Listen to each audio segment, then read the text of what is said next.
All right, I guess I'm the one who's causing you to stroke out. I'm not joking, I probably am. I'm sorry. Yeah, you're telling me to do one thing, and yeah, I know. Cheers, honey. Cheers. You don't need a deck of cards to know that I love you, right? No, I don't need the deck of cards for that. How's that breeze treating you? It feels better now. Anything you want to talk about? Yeah. No, what? There's nothing I want to talk about today. Nothing. Just want to make it through the night somehow, wherever I go. How did you feel about my writings through that other author? Uh, Personally, how did I feel about it? I thought they were very funny and very familiar. It was a familiar voice. Chris agreed. He was like, "Boy, that's John. Just the way he writes through you. That's him. That's what he sounds like. Exactly the same." So, yeah, yeah, it was striking. It was striking. Did you feel? Well, you tell me how you felt. I felt very moved. Like, there he is. I'm not crazy. That's him. It's uncanny how similar it's like the same style. Yeah.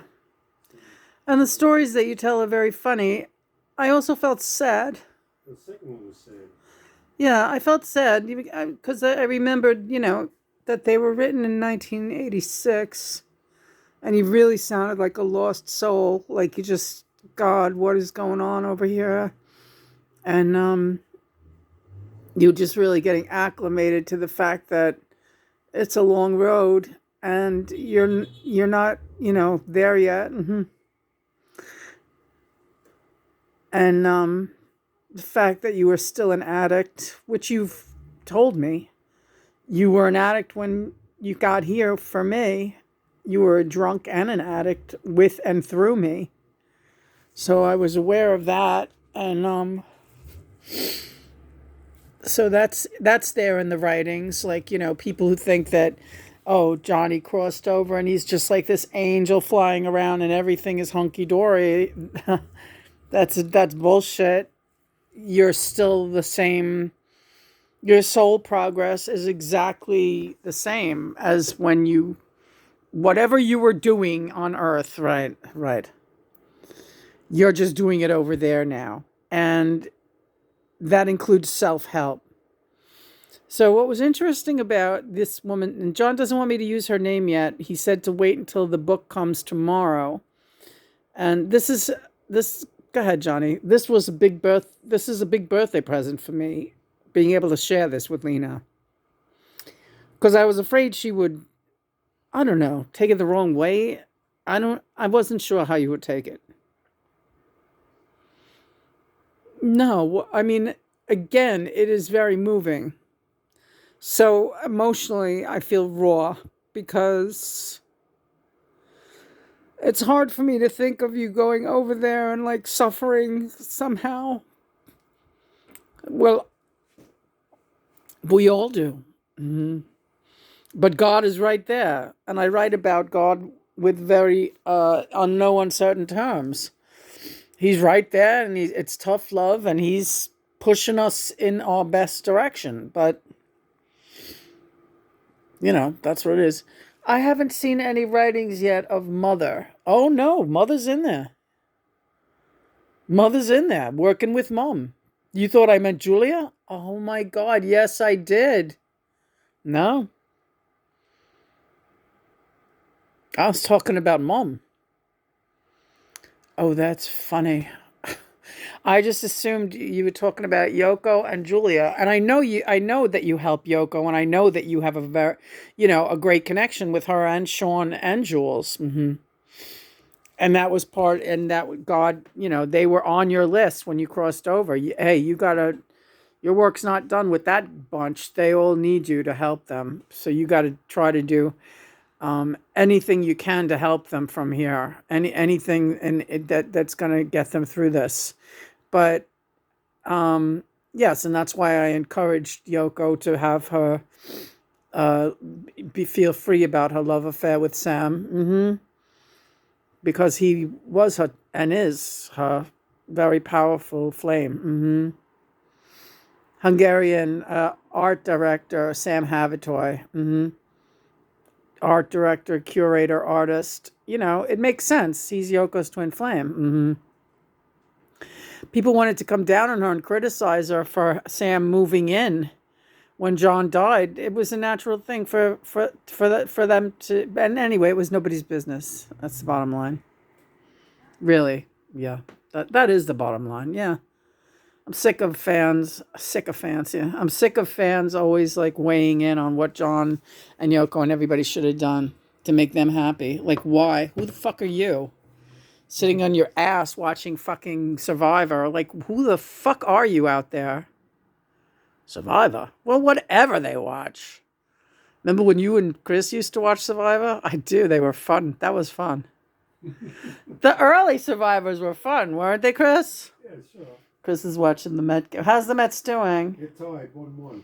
Come on, Mets. Mets are in the playoffs. Everybody go fuck yourself. Rock and roll, Metsies. Baba, don't get scared. Stop it. He's sleeping. I know. Let me take a bit. Let me go. Lena, don't do that to him. All right. That looked freaky, didn't it? Yeah, but leave him alone. He's so happy. All right. Because I just played flute. I played I Want to Hold You. You could play that again on camera if you don't mind. I will. But first I want to talk. Right. I'm trying not to interfere. That's my cue. One of the things God tells John in these writings is you're getting better. You're doing a good job. You're really doing the best you can with what you're dealing with right now. But it's one thing to help people down there. But you have to learn not to interfere. God was talking specifically about me throwing you on the floor in front of the Ed Sullivan Theater and stuff like that. Right. You are mentioned in the writings. If not exactly by name. I've already seen myself in the writings. He refers to me as Alice. That he's gone down that rabbit hole with Alice, but he can't find her, etc., etc. That's also upsetting. Because I feel somehow responsible for that, because I had no idea. In 1986, I was planning my wedding to my first husband, and I had no idea that John Lennon, the deceased rock star, was my twin flame. I had no idea. But meanwhile, he's on the other side, going crazy, trying to contact me. So it's upsetting. That's why I didn't really want you to get your hands on those transcripts until now. But this is a big one, Lena, for me. Yeah? Yeah, for my birthday. 44, right? 44 years. That's an infinity.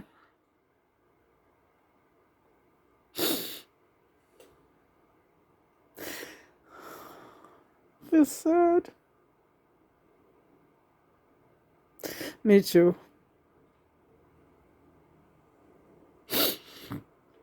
I just feel sad about it. It's a nameless sadness, isn't it? It is. It's a nameless sadness. It's nameless. It shall have no name. Rocky's cute.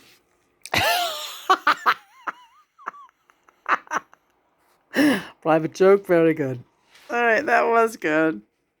Hi, Sandy. You did a great job tonight. No, you don't need cards. Everything's going great. But yeah, take it easy, because your pressure is fluctuating wildly. And you were not off the mark. Hi, Hiram. Yeah. Go ahead, Sandy. You were not off the mark with your medication this morning. But again, It's a delicate, it's a slippery slope, says Spalding Gray, quoting one of his own books. It is a slippery slope. I see that.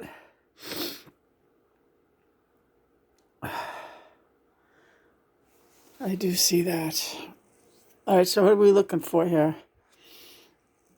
We're going to get a stand and you're going to play Hold Your Hand. Hold My Hand. Hold My Hand, yeah, yeah. By the Rod. Shit. Oh, jumpy. I can't take it. I'm like, how can my cane be falling? It's not over there, but it's something else.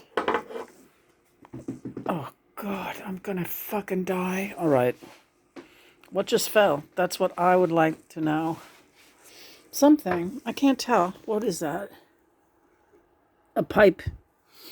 No, you don't need that. No, I don't need that right now. Don't need the pipe. Mets 2-1. They just went ahead. All right, the Mets are going great guns. All right, so we're gonna play a little.